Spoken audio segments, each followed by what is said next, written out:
Did you know one of the most brilliant spies of the American Revolution was a slave who was never freed? Or that more soldiers died from disease on filthy prison ships than in all the battles combined? The story of America's birth is so much more complex, brutal, and heroic than the simple tales we learned in school. We think of powdered wigs, polite declarations, and brave Minutemen. But the reality? It was a messy, desperate, and often shocking struggle for survival, filled with forgotten heroes, devastating betrayals, and truths that have been buried by time.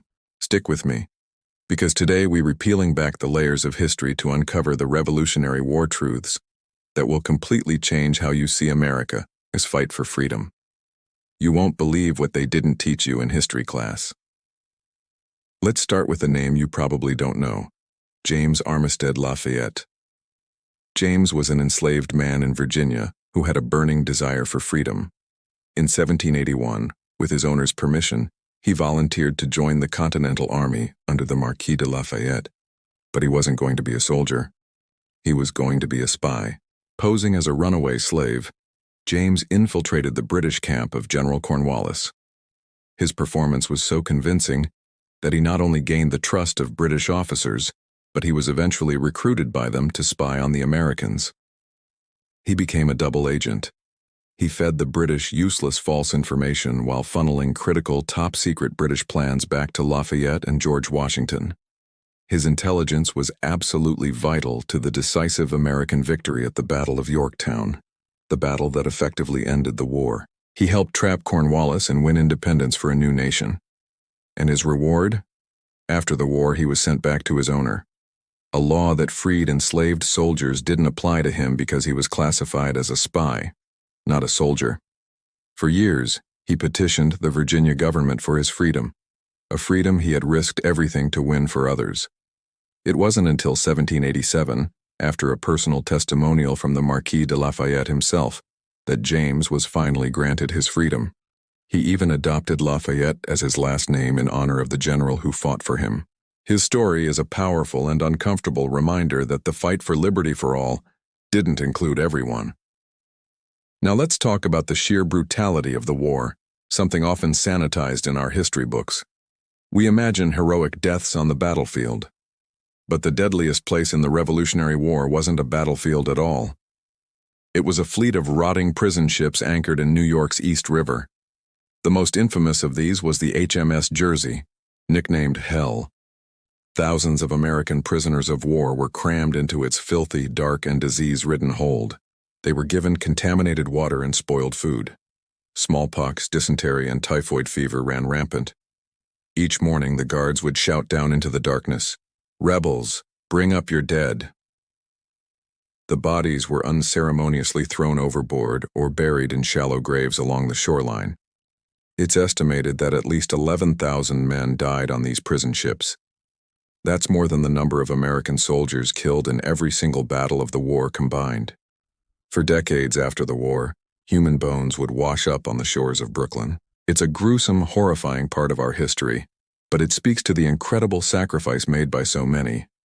The war also wasn't just an American versus British affair. It was America's first civil war. Neighbor turned against neighbor, and brother against brother. It's estimated that about a third of the colonists were patriots, a third were loyalists who remained loyal to the British crown, and a third tried to remain neutral. This created deep, bitter divisions within communities. Loyalists were often tarred and feathered, their property confiscated, and they were forced to flee their homes. Many of them, tens of thousands, ended up relocating to Canada, the Caribbean, or back to England after the war, their lives forever upended. Benjamin Franklin's own son, William Franklin, the royal governor of New Jersey, was a staunch loyalist. The war completely destroyed their relationship. They never reconciled. This internal conflict was a painful, messy reality of the revolution that we often overlook. And what about the weapons and tactics? We have this image of two armies lining up neatly in a field and taking turns firing. While formal battles did happen, much of the war was a dirty, guerrilla-style fight. The Continental Army was often outmatched, underfunded, and poorly supplied.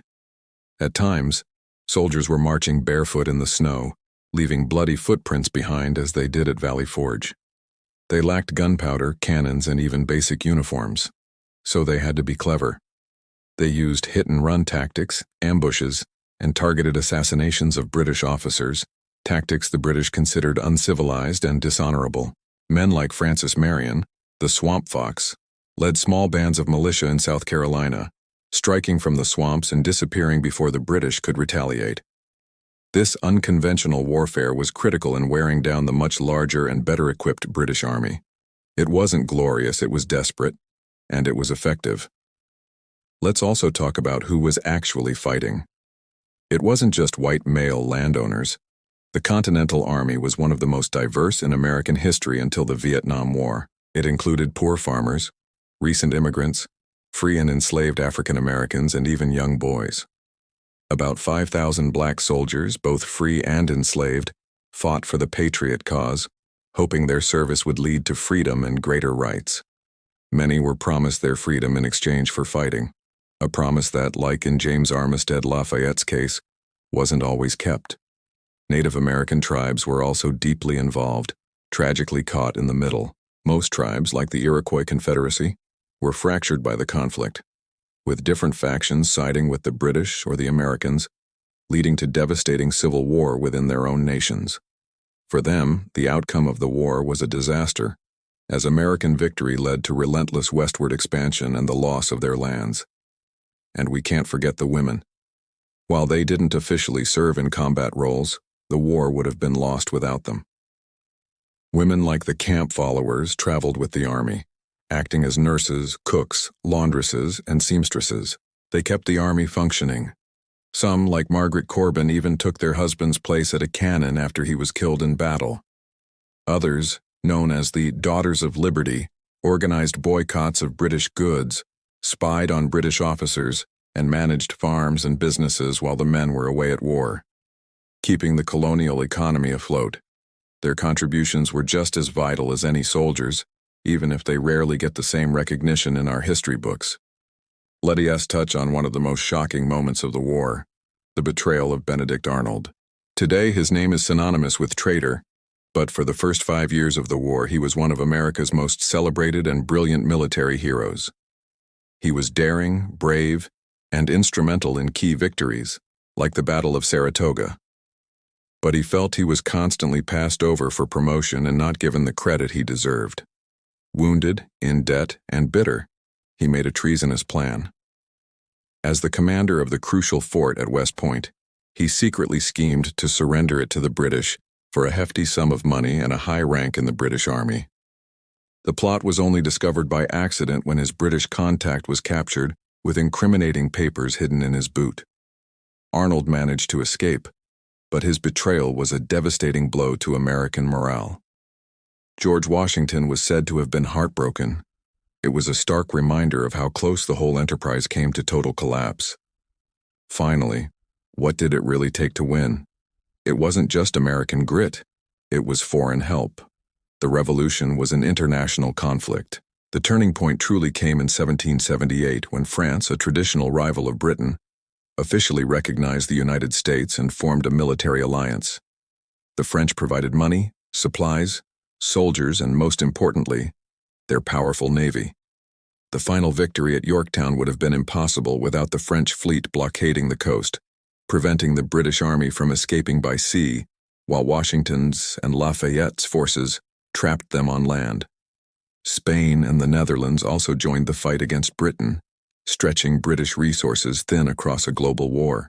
The American Revolution was part of a larger world war, and without our international allies, the story of 1776 would likely have had a very different and much shorter ending. From a double-agent slave who outsmarted a British general to the hellish prison ships that killed thousands to the bitter civil war that tore families apart, the true story of the American Revolution is far more raw and complex than we can imagine. It's a story of incredible sacrifice, shocking betrayals, and the uncomfortable truths about who fought for freedom and who was left behind. Knowing these stories doesn't diminish the achievement of independence. It makes it even more remarkable. It shows us that history isn't a simple, clean narrative. It's messy, it's human, and it's filled with forgotten figures whose stories deserve to be told. Thanks for joining me on this deep dive into our history. If you found these stories as fascinating as I do, make sure to hit that like button and subscribe for more hidden histories. Let me know in the comments which of these truths surprised you the most. See you in the next video.